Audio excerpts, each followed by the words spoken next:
The Short Game is listener-supported on Patreon. If you'd like to support the show and join us on our Discord, head to theshortgame.net or patreon.com/theshortgame.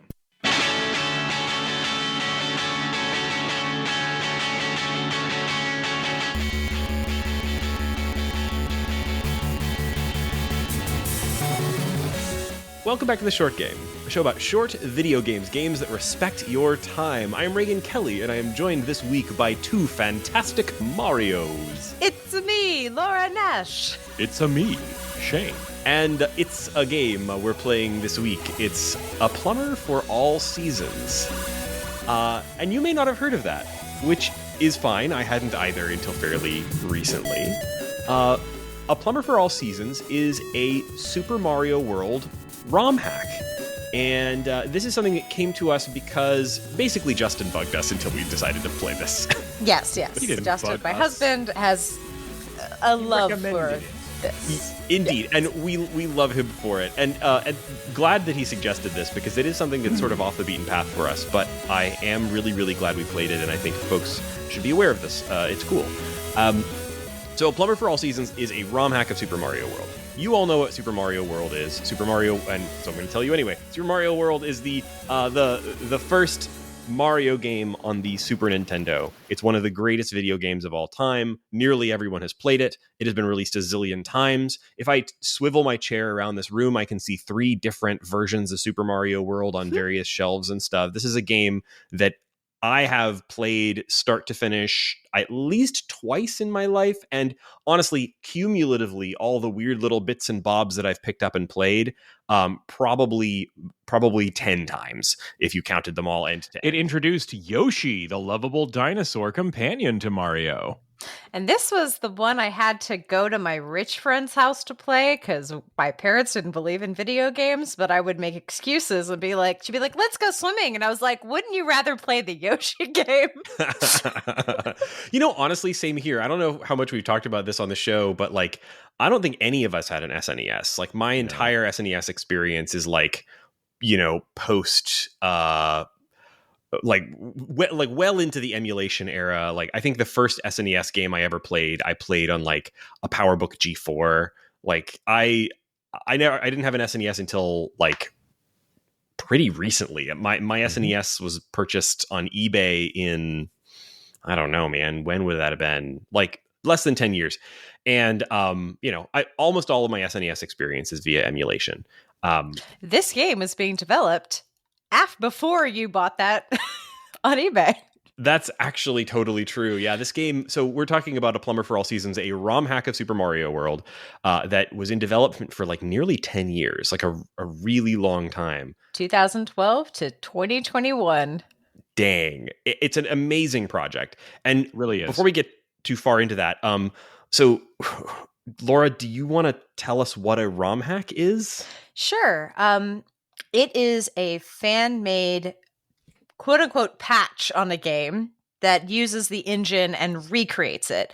Not necessarily recreating Super Mario World, but using the game engine and puts their own levels, in this case, character designs, everything, music, you name it, on top of it. So this is a really vast world. People make whole games and it's pretty cool. There's a really vibrant community, but the idea is that they turn Super Mario World into a sort of level maker engine, and they make games that are inspired by it and sometimes incredibly difficult, breaking the idea of what the game is. This one is a very good normal difficulty one, which means it's a little harder than the base Super Mario World game, but it is still got all that fan-made loving creation game on it. So it's a whole Super Mario game with the physics engine of Super Mario World. Yeah, this is what really my in here, because I have played other Super Mario World ROM hacks, and I played lots of ROM hacks of other games too, but most of the ROM hacks that I played sort of fell into two camps. They were either the sort of thing where it was like, here's a weird little ROM hack that changes one tiny feature of a game. So it might be something like, tweaking the difficulty or replacing a character with a different character from a different game, little gimmicky stuff like that, which I'm not poo-pooing that stuff. Like, that stuff's great. I think the first one of those that I ever saw, like, made Mario black. And I was like, hey, that's cool. He's got a fro. That's Link great. is a woman, like that kind of thing, right? And this was the first time that I ever visited smwcentral.net, which is where this file is hosted.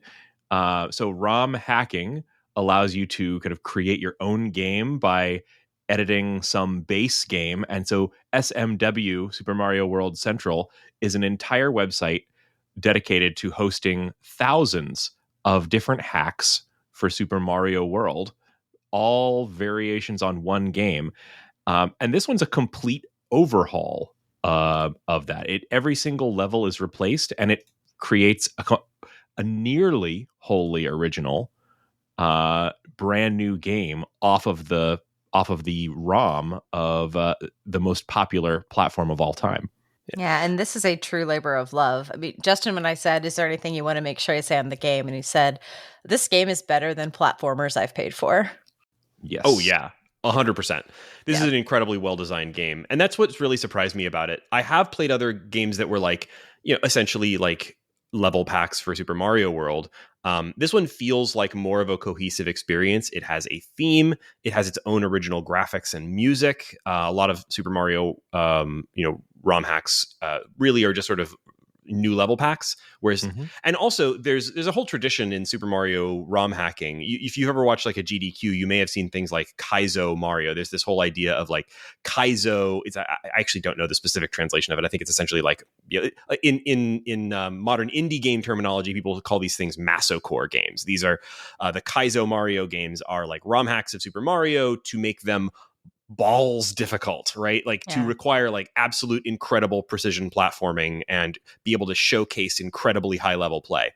Yeah, Kaizo is like I did read up a little bit on this. It means like rebuild, and it's about precision. Great. I guess I misunderstood that one, but yeah, that's there's this whole tradition of those. I think it continues and is kind of even acknowledged by Nintendo in stuff like the build your own Mario World game. What do they call those? Super Mario Maker.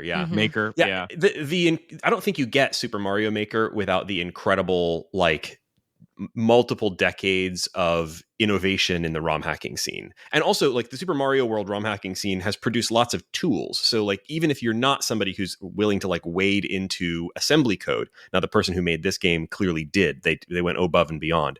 But even if you're not, there are tools like how is it called, like lunar something, I'm forgetting the names of them now, but I've done a little looking over those things at one point or other. There are tools where you can essentially just use a graphical tool to lay out a Super Mario level and then build your own Super Mario World ROM hack and release it, or even potentially play it on a real Super Nintendo. It's an incredible scene. This is so above and beyond. I know there are probably other great Super Mario World ROM hacks that we don't know about or haven't played, but for me, this was a first in that it feels so much like a complete game.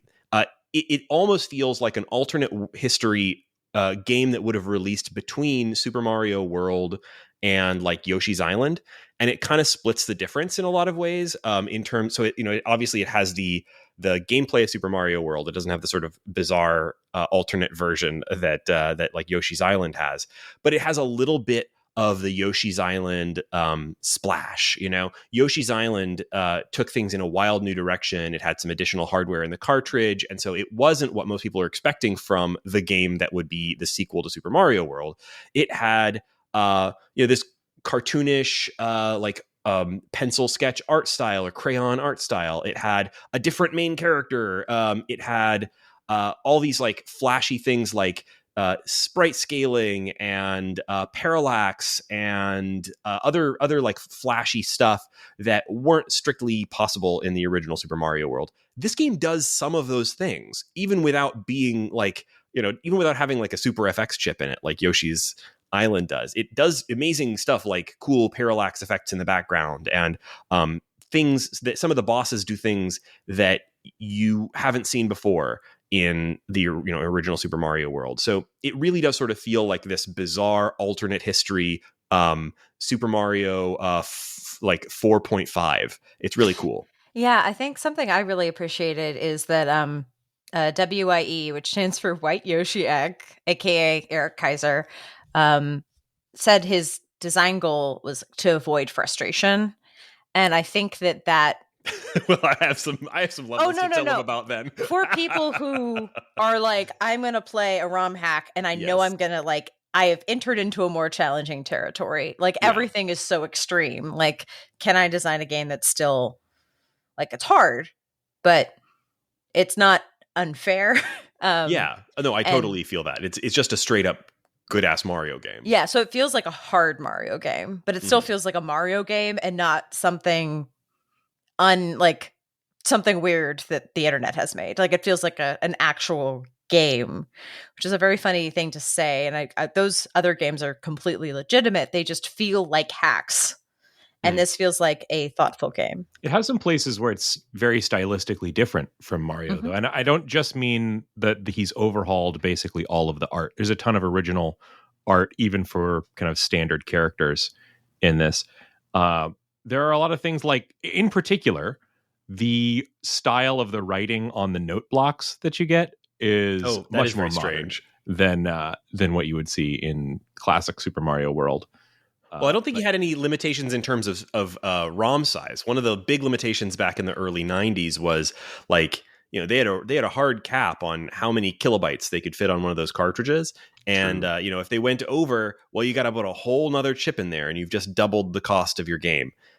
This does not have that limitation, and I didn't look to see how large the ROM file was here, but I guarantee you that it has got to be double the size. It's probably pretty hefty of the mainline Mario ROM. So we've gotten all this way in and haven't talked about the central concept of the game. Right, let's do that, Laura, please. Plumber for All Seasons.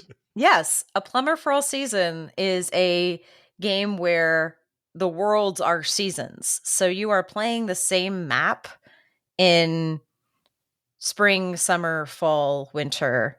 And there's some more hidden in, but you go around the map to the same basic locations, but they are very different levels in the same location. Like you'll go to a field and the field in the spring is one thing. And then in the field in the summer, there's a sun throwing hay bales at you. And, you go to a forest and in one, it's a very springtime daisies type thing. And then another one, it's like a jungle cruise with spiders, and they're all themed around those seasons, but you're basically always like, oh, cool. What is the ghost house going to do in fall? 'Cause it's Halloween.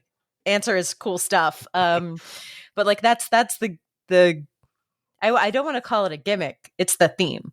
That's the point of the game. It's like a year of Mario, and you get this season cycle. It's really great. I think the text as it loads in says a storyless year. You spend a storyless year with Mario, which it's nice to. I mean, the story of Mario is always paper thin anyway. Hanging it on something that everyone experiences is probably a good way to go. Yeah, there's no one stolen. You're just living your life. No, there is no story. This is not A Man for All Seasons. Mario is not Sir Thomas More. This is a Plumber for All Seasons. But what if he was? That's a terrible hack I would try to write. Yes. They should. My ROM hack of this is going to be replacing all the blocks with summaries of the reign of Henry VIII. But it's really just we kind of need to talk through the seasons, but we should also say up front, I think this game is definitely within our wheelhouse in terms of time, but it's also a little difficult. And given the amount of time I had to play, I only played the first two seasons. So I've only played the first two. It is divided. There's spring, summer. The seasons, fall, winter. They're in that order. In case you don't remember, I thought this was very interesting that they asked you right at the beginning. So what do you want to call it? Autumn or fall? Oh, that's funny. I forgot about that. That's very funny. I chose autumn. Oh, I chose fall. You're pretentious. No, I thought it would be more fun. I just thought No, it I would was be joking. fun. I don't call it autumn. I just was like, ooh, if I have the choice. Yeah, why not? Autumn. And you can at any point, just like you can move through the seasons at any point in the little season selector. Yeah, once you've unlocked a season, you can't jump ahead. But I really like that. I like that it's got a world map that is it's obviously like it's not as fancy looking as the Yoshi's Island world map, but it's very reminiscent of that. You've got the instead of being the like involved mini like little map that you get in Super Mario World, it's really just this like sky view of an island seen in 4 different seasons with little dots on it. And there are, what is it, like 5 or 6 like levels in each season, or 7. 7, thank you. And then a hidden level and a star level. Yeah. So it's got a lot of secrets, and it tells you right up front. There's a one of these speech bubble blocks in maybe the first couple of levels that really tries to tell you, like, hey, if you see a red dot on the map, it means that there's a hidden exit, and there might be other. I remembered that from my childhood. Yes. And I did not find that many secrets playing through this. I think this is the kind of game where it, like most Mario games, it will kind of reward like going in and poking in various random weird places on the level, because you might find additional exits to the level. It might unlock hidden or secret levels. There is that stuff here. But I was kind of playing it straight, just kind of going one to the next. And again, I only played the first 2 seasons, so I don't have yet much to say about fall or winter, but I loved the theming. I especially loved the summer. But maybe we should kind of talk about like these in order and what kinds of things you'd see in them. They get trickier as you go, but I think they get more inventive too. Like they're throwing more stuff at it, which I think is cool. But let's start off with spring. I actually really enjoyed spring, even though it was the most straightforward. Yeah, it was lovely. I thought the first thing that really struck me, I think Shane already mentioned this, but the first thing that really surprised me was, I think you see a Goomba. You're like, that Goomba looks different. It's like, the Goomba looks they changed the Goomba. The Goomba looks different. What's going on with the Goomba? It's totally redrawn. So the actual Mario sprite is the original Super Mario World Mario sprite, which I think is good. I think if you redrew, like, you can't improve perfection, like, but the Goomba sprite was original for this game. I've never seen a ROM hack do that before. I'm sure there are some that like replaced Goombas with penises or something, but like just redrawing it as a different looking Goomba was very refreshing and cool. And they did the same thing for a lot of other familiar characters. All of the turtles, they just sort of have a different look. And it's cool. It's cool to see them look a little different in this. And then I really enjoyed the first Ghost House. Yes, it was just visually, of course, everything looks a little different. The Ghost House, it doesn't look like the traditional Ghost House. It just sort of has a kind of a different vibe, but ultimately it played kind of like a Ghost House. It all just sort of felt naturally Super Mario Worldy. What did surprise me was there is more of an effort or an emphasis on certain types of execution that I wasn't used to doing in original Super Mario World. They want to teach you to use every trick in the book that are used in like later harder things, but aren't as needed in the base Super Mario. Like you would need it to get to to special things, but in Super Mario Odyssey, when they'd spend 10 minutes being like, here's all the extra tricks you can do with Cappy, and you're like, I'm literally never going to use these buttons because I'm a basic person. Yeah. This is like, oh yes, you now need to use those skills. It's like, oh, that like weird double throw that you can use to get across wide gaps. What if there was a level that just ended in a wide gap before the flag and forced you? And that's the bud. Spin jump. Like you gotta spin jump. Yeah, that was the main one here. Like I literally got stuck in this game and had to look up a YouTube video for the boss of the spring zone because it 100%. Yeah, it's a really cool boss. It's That's another thing is like, I don't think I've ever played a ROM hack that had totally new bosses with totally new boss behavior. It's not a spin on an existing boss. These are original bosses. I can't imagine how difficult that would have been to make. Every boss is custom. Yeah, wild.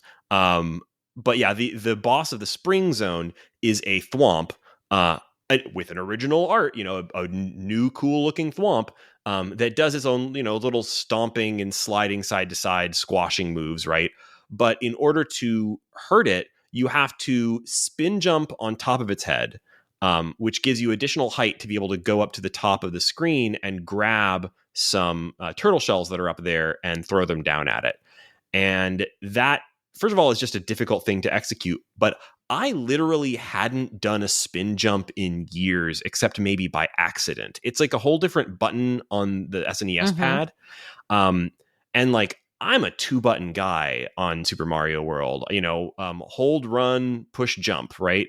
I honestly always thought that the spin jump was a strange design choice for Super Mario World. I mean, they made it very optional. I played the hell out of the original Super Mario World over the course of many years, while essentially never really mastering the spin jump and not really needing to. Yeah, Like, and I've watched people play kaiju levels, and the spin jump feels like a core mechanic to features them heavily. because you were like trying to ride a saw across the screen by spin jumping across on top of a saw blade. Like it's that kind of stuff. So I liked that this is like a titrated spin jump. Like you need to do it, but you use it more and more through the game. But by the time you're using it a lot in fall or winter, you've like learned how to use that button. Because agreed, like it does not feel natural for me to hit that A button. And something about the timing of it too. Like you can't decide to spin once you're in the air. You have to jump beforehand. That way. And that ruined me constantly because I kept thinking like, okay, I'm going to jump and then I'll spin, but no, that's not how Mario do. He spin jump or he jump regular. You can't do both. And so and the arcs are different for the different jumps. I had difficulty like going from a run into a spin jump. Like there's a lot of little quirks about it. It's just a very difficult thing for me to execute, and also just something that I'm not used to, despite having 2 decades of muscle memory with this game. So I always thought it was really weird that like, hey, if you touch a piranha plant, instant death.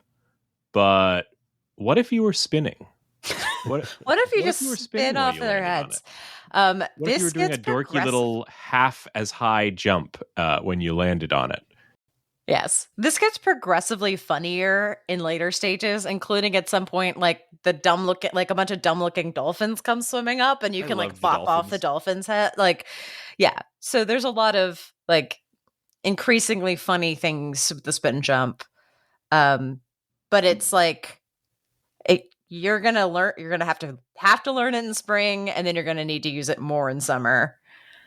It's definitely like counting on you learning how to spin jump over time, which I'm still like, it's a hit or miss thing for me, but I'm like, okay, I'm getting it. Like I can feel myself getting better through the game, which is nice. Some things that made this feel like easier real quick is, I think they are pretty good with the power-ups. I died a lot, but like also the power-ups came pretty often, and the star coins stay collected. And if you run out of lives, you keep your checkpoints. I was happy about those things. When I noticed that you kept your checkpoints after losing all your lives. Even after you lose your lives. Yeah, that was superb. I always hated the fact that you'd grind through the 5 lives it gives you on a continue and lose your checkpoint and have to start the whole level over. Not doing that is real nice. That said, the distance between checkpoints feels longer in this than it did in the original Mario to me. I don't know if that's true. Maybe it's just that it's like asking me to do some pretty tight platforming. I think there are definitely variable length levels, and I think some of the initial ones are longer. Like they feel like I was always like almost getting to the midpoint and dying. I also want to just call out the soundtrack to this game, which is incredible. There's a lot of really great music in this. The SNES sound chip is amazing. It's not to get too like technical and nerdy here for a minute, but I've always really loved the sound of the SNES in general. The SNES has this sound chip that's like a Sony sound chip. that it's all sample based. So kind of like if you've ever had one of those old school like synthesizer keyboards where you could program in a sample of like a cat meowing and then you could play any note and it would go meow, meow, meow, meow, meow, meow, meow. Mm-hmm. That's essentially what the SNES sound chip is. It doesn't generate any tones the way that a lot of, like, for example, the Sega Genesis, it's all FM synth, which is like, it's basically just has like, square waves and triangle waves and whatever, right? It's all these like generated tones. Whereas the SNES is all sample audio. And so a ROM can load in sound fonts that have different sounds. So, you can get these like, you can get a slap bass or whatever by loading in a sound clip of essentially like a sample of a slap bass and, going up and down the scales with it. And so musicians making music for the SNES have a lot more leeway than they did with other systems of the era. But they still have that sort of like chiptune-y kind of feel to them because they are these like really, it's cool tech, but it's also just like, it's like a great way to produce this like very specific sound. This game has a bunch of original music. I just looked up the soundtrack on YouTube. Some kind soul has gone and made like an endless YouTube video with all the tracks. There's 26 tracks, and they're not all by like WYE or White Yoshi Egg guy, the guy who made the music. I assume that he just talked to other people on the in the Super Mario World ROM hacking scene and got them to contribute music to the game.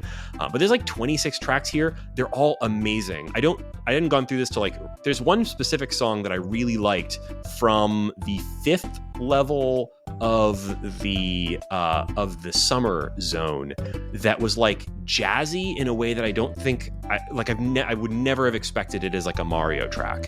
But it sounds awesome. It rules.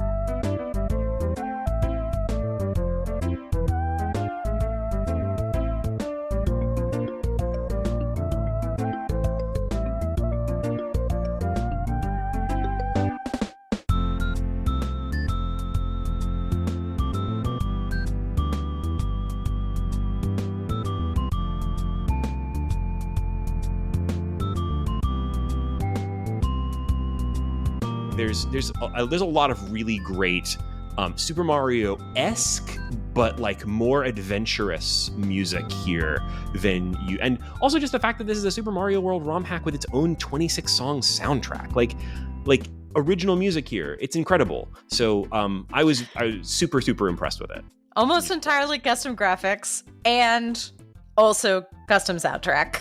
Yeah. It's definitely worth talking a little bit about the value of free games. Like when you have games like this that are a pure labor of love, games like A Plumber For All Seasons sometimes surpass the value that you can get from a paid platformer in terms of quality, enjoyment, sometimes artistically. Now, they do that on the shoulders of the greatest game of all time. We probably wouldn't be talking about this if it were a completely original work. That's true. But I don't know. What do you guys think about that? Like, it's incredible to see the passion that these developers bring to stuff like this. I am starting to do some research and reading about other popular ROM hacks. There are some crazy looking ones out there, but I mean, what do you think about these kind of labor of love games? I mean, okay. First of all, we're about to get into a section of the show that I'm going to entitle "If You're a Cop, You Have to Tell Me." Yeah. Yes, please. If you're a lawyer for Nintendo, please delete this podcast from your device. Like I love I love this kind of thing, right? Like I love the community of, people who are enthusiasts for like one specific game and push that game to its like wildest possible conclusions. I love game mods. I love all that stuff.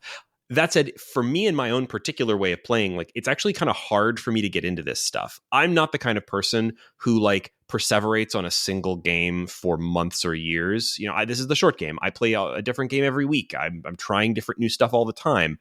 And while I know I love Super Mario World, I'm not out there pouring through ROM hacking forums and keeping up to date on what the latest hacks are and whatever. So for me, this kind of stuff is like a beautiful thing that's happening somewhere where I cannot and will never see until some gorgeous little gem like this bubbles up out of that like stew, right?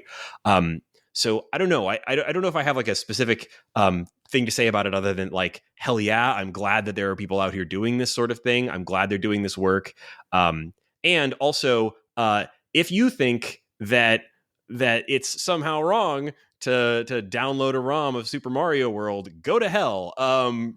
Whatever, man. Well, I think of this world very much through the lens of fan fiction, right? In that, like, there is a group of many fics and fan fiction that are fix-it fic, which is there's something wrong with the original and I'm going to fix it, which is valid. But I tend to read more of the ones that are like, what if this was completely like shifted? What if this was different? What if these two properties came together? What if what if Bowser and Mario came together? What if this thing you thought was one way in the world and the canon is like now reimagined and you're seeing it this way? I'm currently actually reading a book called Longborn, which is a real novel, not a fanfic, but it is a fanfic, which is Pride and Prejudice, but it's just the servants. So it's an entire book about the servants while Pride and Prejudice is going on.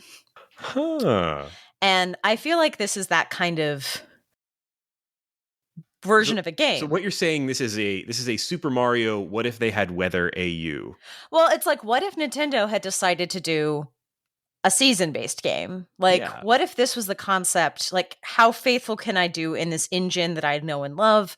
Can I make something that feels of the world, but is a completely different angle and has my spin on it? And so I think that's a really, like, some people are better adapters than original people. And I still think that's like a valid artistic thing.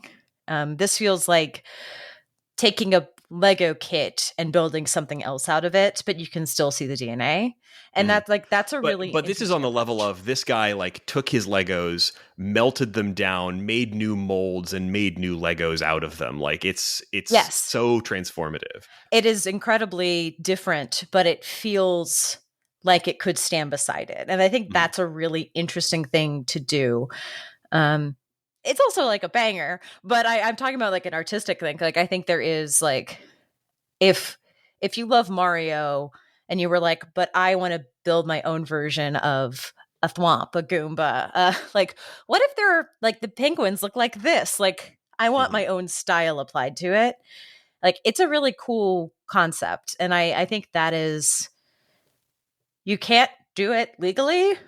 And it's kind of sad you can't, because it's really cool. Sad you can't. Like, there's no way that this guy would have been able to. First of all, Super Mario Maker, like, it's cool that they made that, but they like neutered it in every possible way. Like, they didn't let you release your game. Like, at first you could only, and they'll take down levels if they're not the way you're supposed to make them. Right? Yeah. There's lots and lots of places where you can hear about like the weird history of Super Mario Maker and Nintendo's like seemingly almost openly antagonistic relationship with its greatest fans via a property that seemed like it was there to serve them, but it seems like maybe it actually wasn't. There's a whole weird history there. But you could never have done something like this via Super Mario Maker, right? There's no official channel to make the next great Super Mario game. But it's clearly a thing that some people had the time, dedication, talent, and energy to create. And the world is a better place for having this sort of thing exist. So, God bless it, and, keep circulating the ROMs. Let's talk a little bit about the process of being able to play this. Now seems like maybe a good time to talk about it.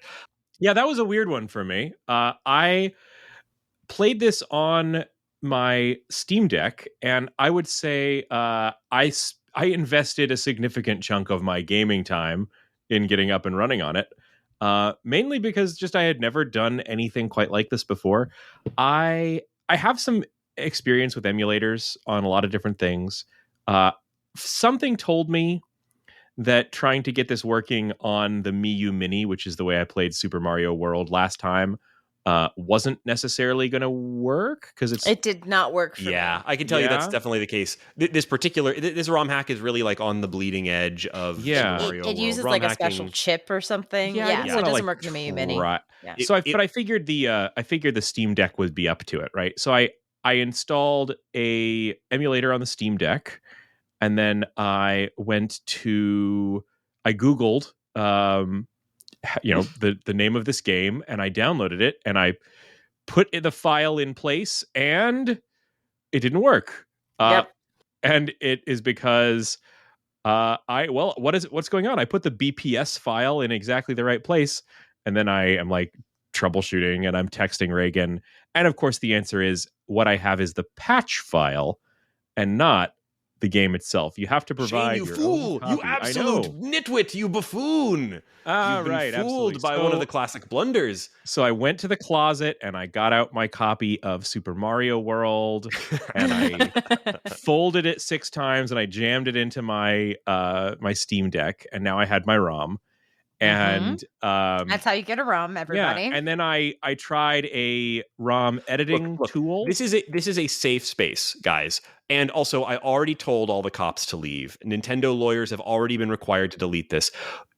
We can talk about where ROMs come from. Mommy, Daddy, where does ROMs come from? The internet. I Google searched Super Mario World ROM, and I downloaded the first thing that I found on the internet, which was very easy to find, very quick to download. Very quick to find it. You can find it. And then I ended up having to use 2 different ROM hacking web-based tools. If you're trying this yourself, I recommend the one that's on the Super Mario World Central.net website. That one worked great for me.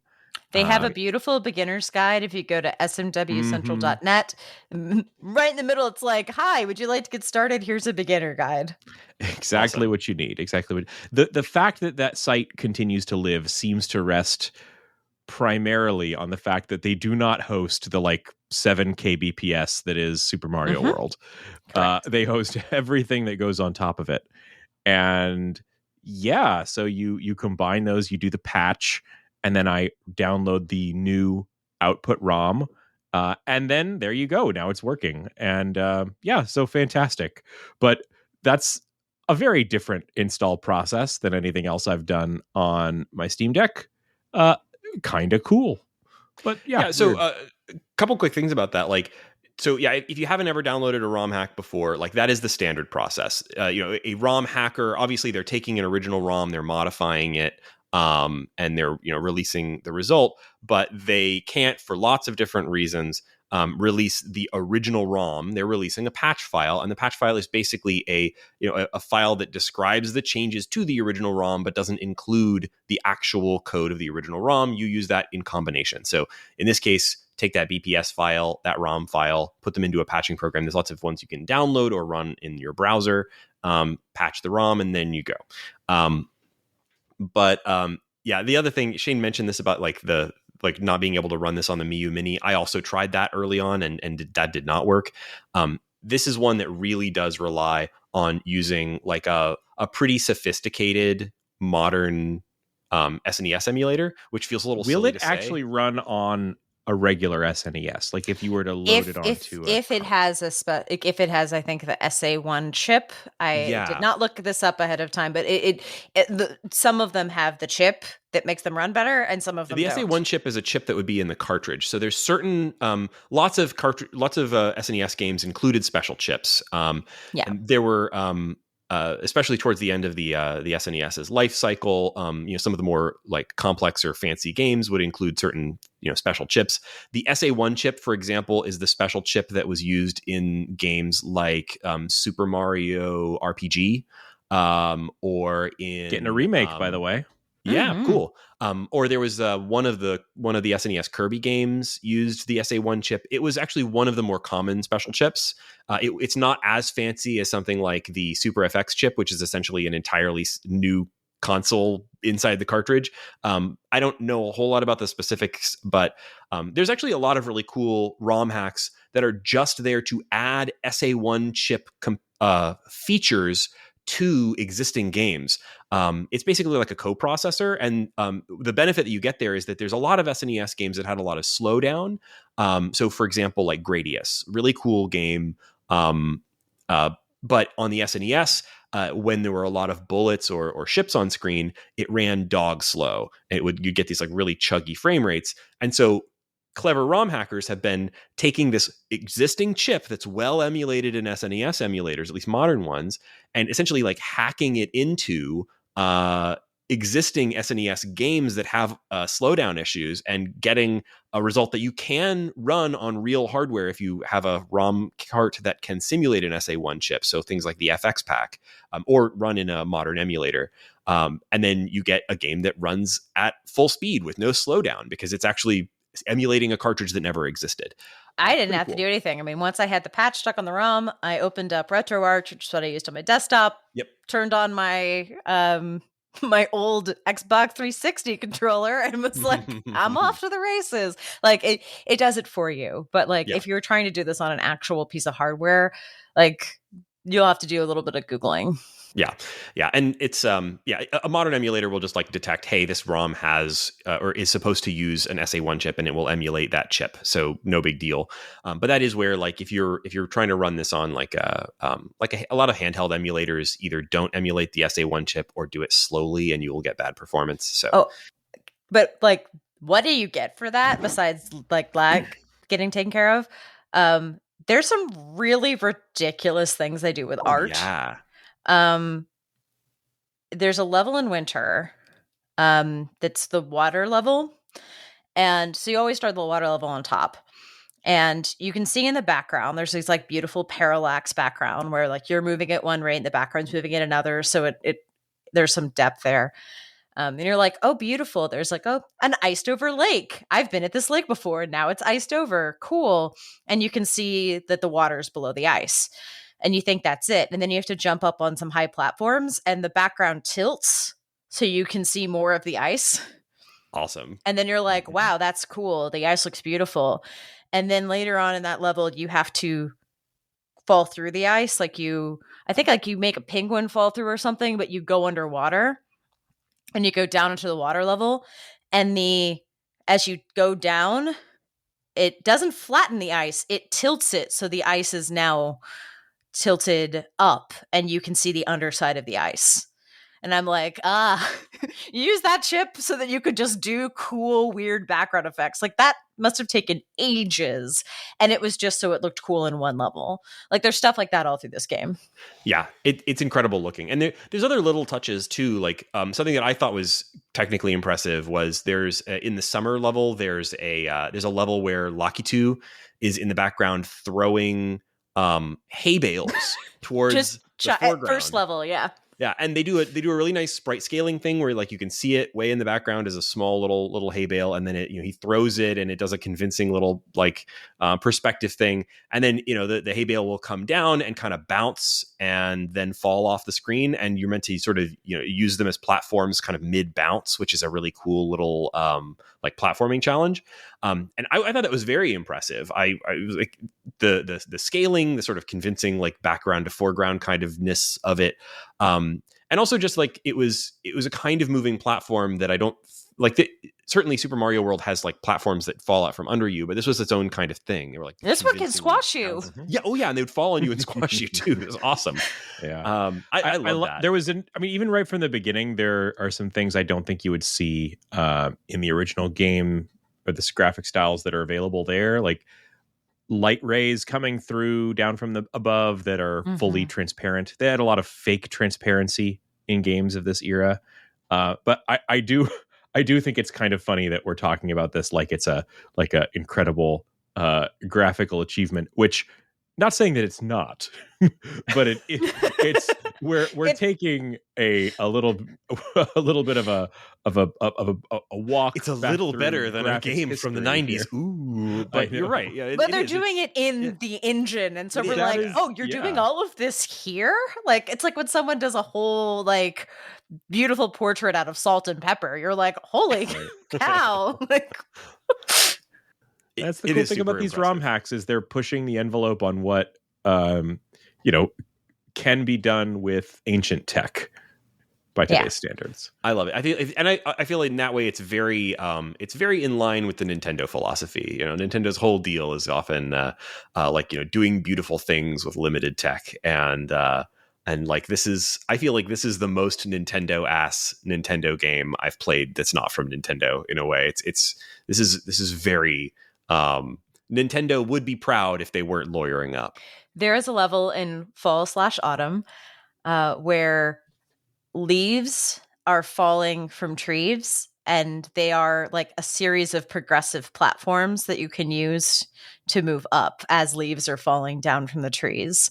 So it's using a lot of those like platform moving mechanics, but they're all slightly moving, and as they fall, they kind of ticks from side to side. So you're moving right and left as the platform is falling. And I was just like, man, this is such a good mechanic. Like, Nintendo must be jealous. I hope they never play this game and sue this guy into oblivion, because it's such a good idea. I mean, the legality of this is basically a settled matter. Like, I don't think there's ever been like a big Rom Hack lawsuit. No. But like, you know, the legality of emulators themselves is well established, at least in this country. The illegality here, or like the, you know, copyright, you know, questionableness, is kind of all on the end user, because you're providing the ROM and essentially he's only providing the patch is file. totally fine. It's just the delta, right? It's just the changes. And so theoretically, everything that's in his ROM hack is original content. You know, it's original to him. And so like we can, you know, make our jokes about the, you know, I hope the Nintendo lawyers don't see this. And frankly, I hope the Nintendo lawyers don't see this, because they, you know, they kind of suck, and they but there's nothing wrong with this game existing. Yes, right. There's nothing wrong with this. It is only us playing it in ways. It is the users who are wrong. Yes. Which is also to say that it's fine. Like, these are streamed on Twitch all the time. Like, this is a big community. This is a known thing. Yeah, and honestly, I think that if you know, if Nintendo were going to come down on Super Mario World ROM hacks, they would have done it a decade ago. Like, this is safe. Not you are just for safe you, to like, play this game. This guy is safe. I'm not worried that he's going to get his door knocked on. Guys, I don't feel as cool when you say things like these are cool and safe to play and not dangerous. Fine. You can be a cool kid who likes to skateboard and play on the wild side. Cool. Yes. Let's see. Is there anything else to say about Super Mario World? Or sorry, I was going to say Super Mario World: A Plumber for All Seasons. That is not the title. It is just A Plumber for All Seasons. There is no Mario in the title. Which, I do want to give a little credit where credit's due. So I think Justin heard about this game because a Twitch streamer named Barbarous King, who does a lot of really hard Super Mario World hacks, like he definitely plays the Kaizo levels, and does a lot of Mario Maker stuff, did a guide video on like, so you're interested in this, do not play the Kaizo levels, do not buy hardware, do not learn to swim by jumping in the middle of the ocean. Like, here are some people who've done beautiful beginner-friendly games where you're going to learn how to do some of the harder stuff, like learn to spin jump, but that's attainable. So, like, this was the number one recommendation from Barbarous King. So, then we went and watched the trailer. It's a good and well-informed recommendation. Yeah. So then he went and watched the trailer and was like, holy cow, this trailer looks awesome. And if you have somehow gotten here and are like, I don't know if this game's for me, watch the trailer. Mm-hmm. It's got some like Irish jig in the background. It rules. But we will link the Barbarous King video in the show notes, because there's a bunch more recommendations. If you're like, I don't want to play this game even after everyone said it was good. I want to go play a puzzle one. I want to play a much harder one because I am a masochist. Like, there's a lot of, like, he goes through 1, 2, 3, 4, 5, like 7 to 10 different ones, and like why you would want to play one over the other. This one's the one he's like, everyone just go play this one. The rest of them were like, play this if you want to learn the physics engine or not spin jump. Play this one if you want tougher puzzles. Play this if you want to see someone kind of break things. I'm looking over the list here, and one of these ROM hacks is called Nachos and Fried Oreos, and I don't know anything else about it, but now I'm hungry. Yes, nachos and fried Oreos. And another one's called Stick Mice in My Head and then beat my head with a hammer and then let them back out followed by the sequel, So Two Mice Walk Into a Bar. Okay. Justin played both of those and actually really thinks they're great. So Awesome. Okay. go Great. figure. I love the energy. I love it. Yeah. So yeah, again, if you want to play this game, and you should, it's great, and you can do it for free, because it is totally always legal and ethical to download a ROM. You should download a copy of Super Mario World and use a patch file to do that. We will have links in the show notes to everything except for the ROM file. I have one more thing to yell about. Yes. I just want to say the seagulls are the funniest thing on the planet. Oh, I loved the seagulls. There are seagulls that fly in and swoop down and will kill you, but you can jump on them and then they just stop flapping and fall down to the ground. And it is the funniest thing. I kept trying to do acrobatic jumps off of them, and I never succeeded at anything cool. I'm sure there's secrets you can get to if you spin jump off of the seagulls at just the right moment, and I never got. And I only ever died doing that. I managed to jump off of them, hit a question mark block, and get an extra life. And I was like, I am the coolest person on the planet. According to one of the question blocks in this, something interesting happens if you get 99 lives. And I would love to know what that is. 30-second spoiler alert. You can change your clothes.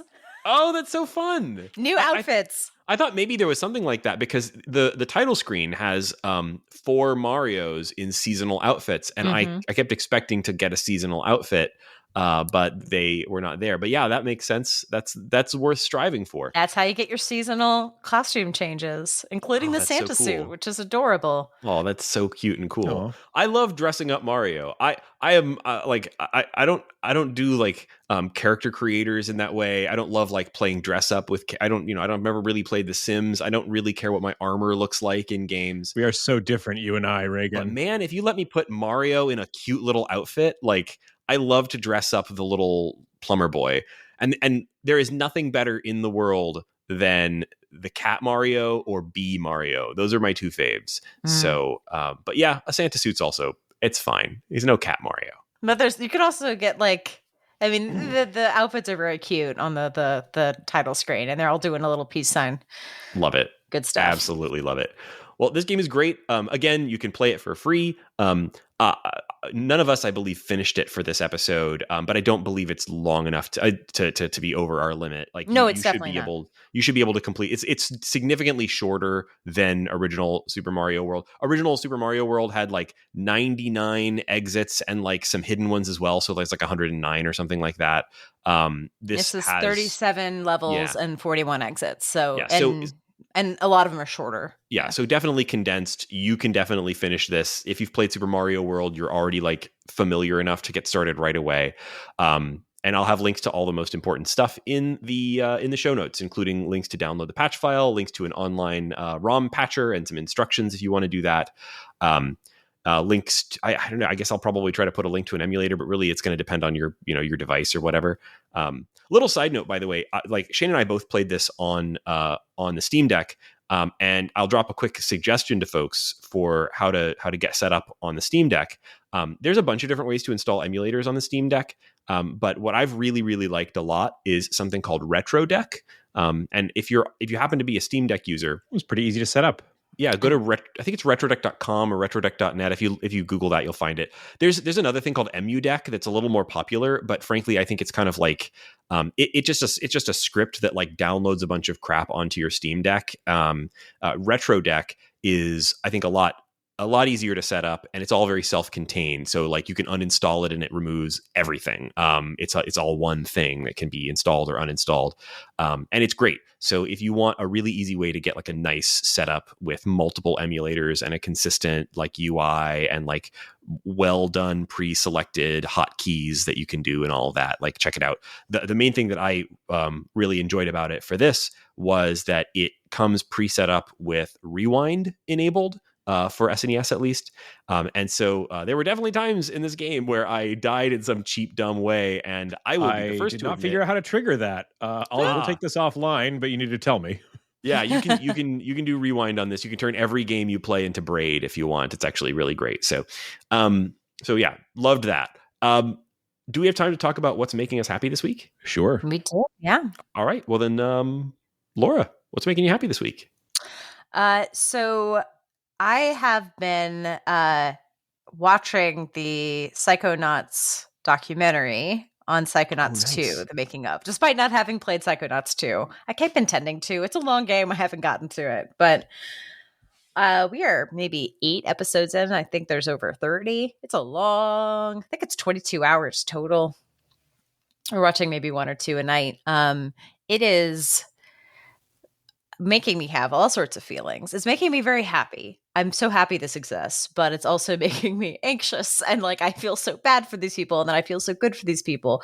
Like, it is the most vulnerable look at a creative process I've seen in a long time. And you see why people follow Tim Schafer, but you also love the individuals on the teams. And like early on, a theme is the Bay Area is so expensive that they're losing people because they need to move out of the Bay Area because now they're older and they have families and they've been with the company for 15, 16 years, but they also now have 3 kids and they can't afford the Bay Area and they need to take a job elsewhere. So like, what do you do when people who are core to your company can't afford to live in San Francisco? Like, very moving. There are different approaches to different people. Some can work remote, some can't. Like, and that's just a beginning theme. I've watched through the Kickstarter launch. They made the money. They've started building the game with concept art. And like, I know that it's super long, right? Like, how many episodes? It's super long. I mean, I'm currently in 2016.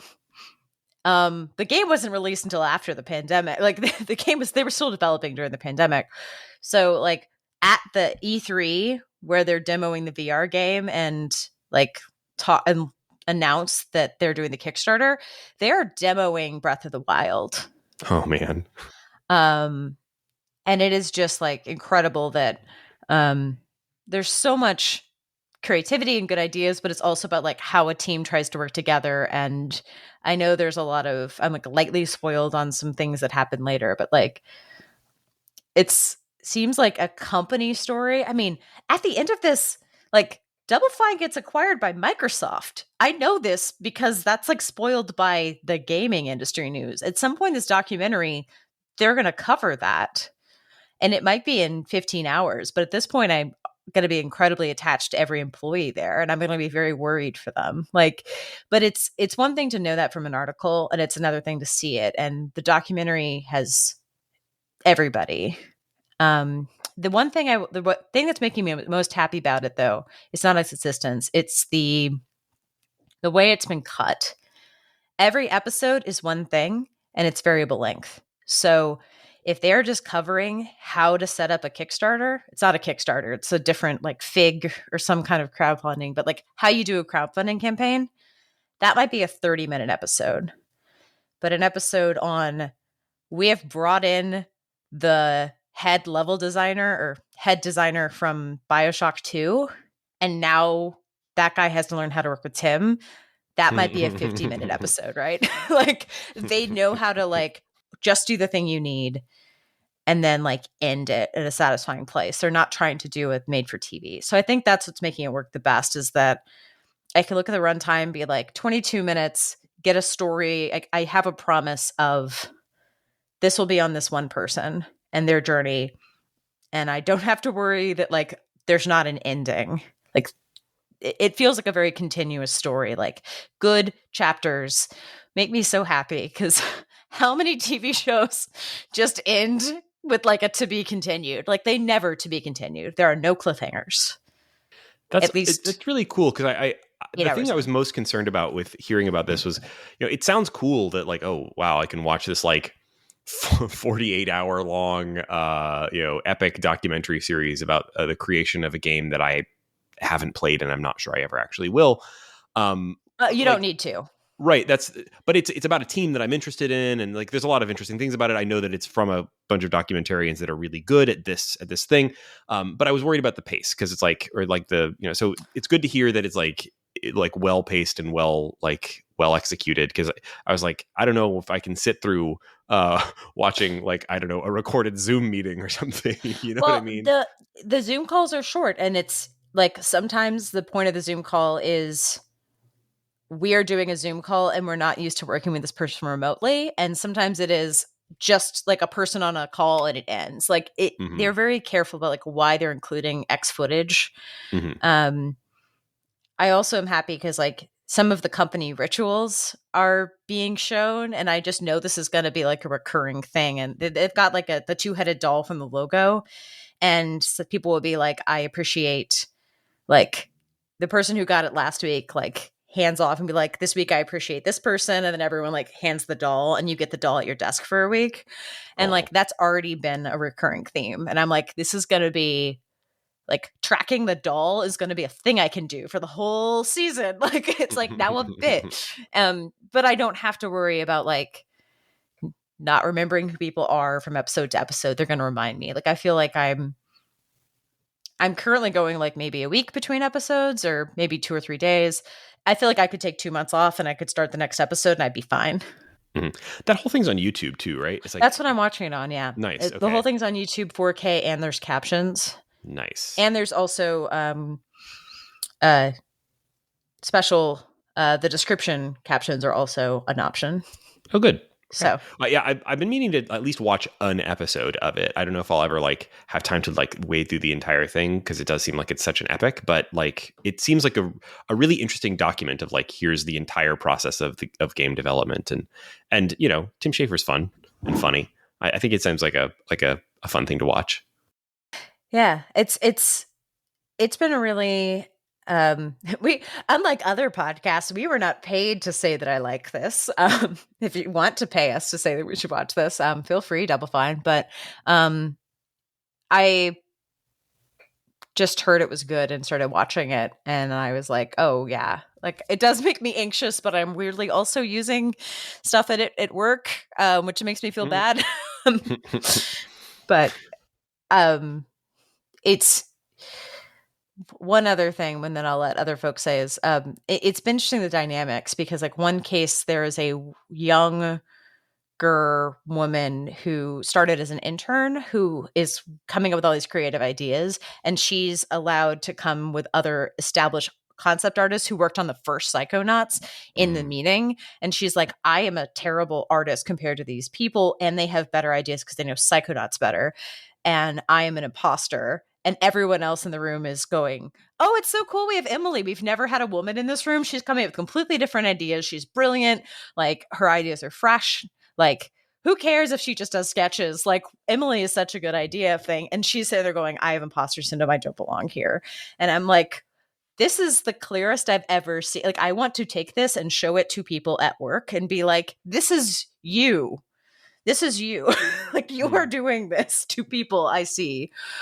Please do better. Because they also don't tell Emily how good her ideas are because they think she knows. And I'm like, I can see this. Everyone thinks they're doing the right thing in this room.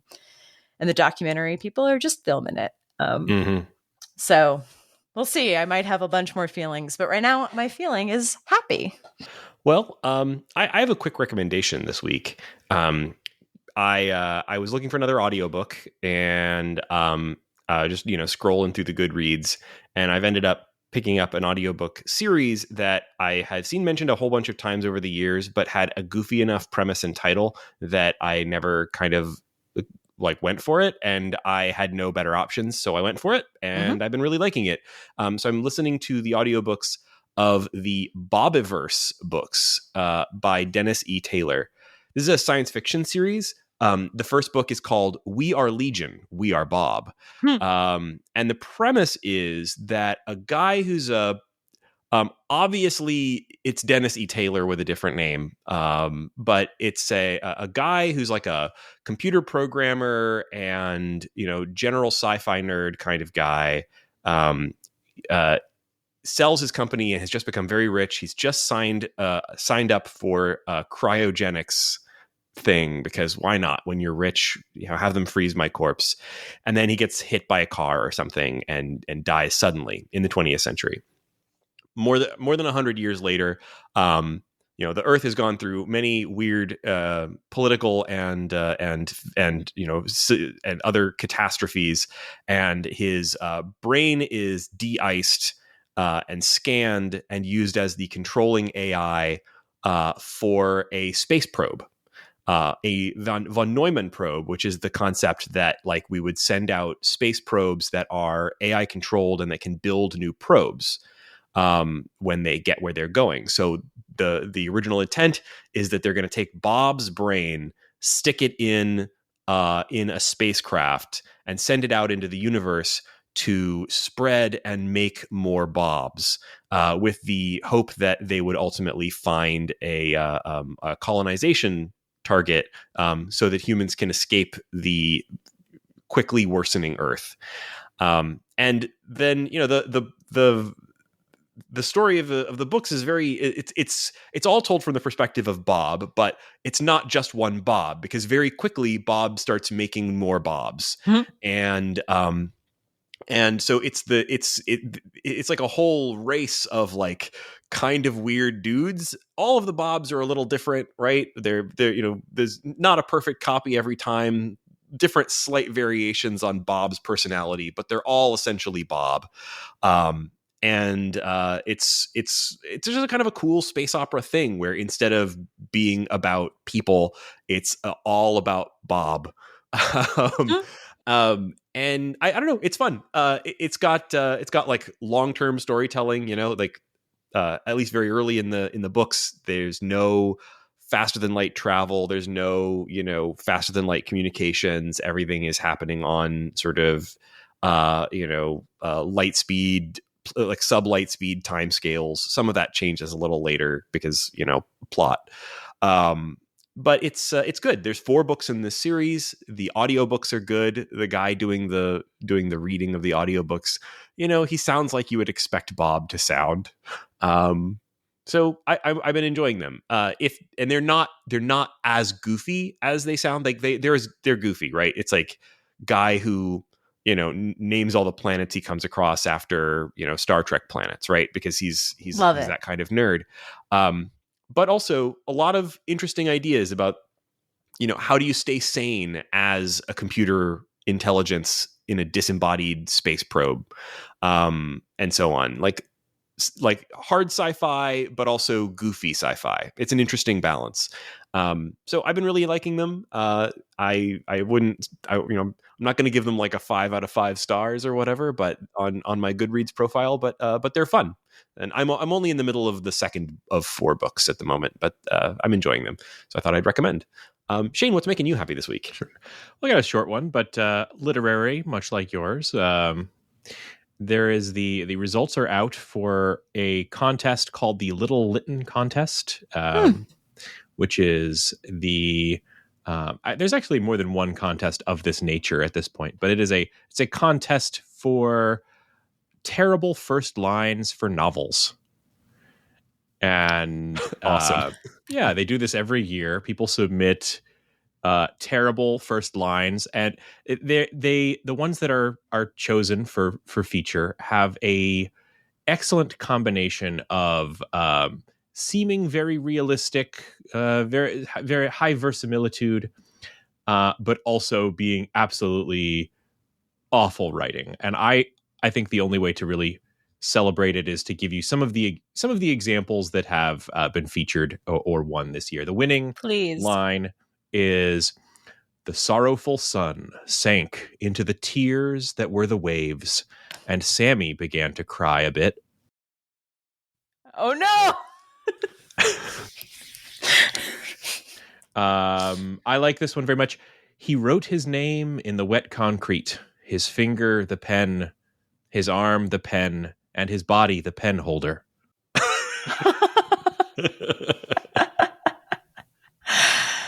"It was while living in New York that she observed a beam of light coming in her bedroom window at age 5 and knew that art was her calling." Oh dear.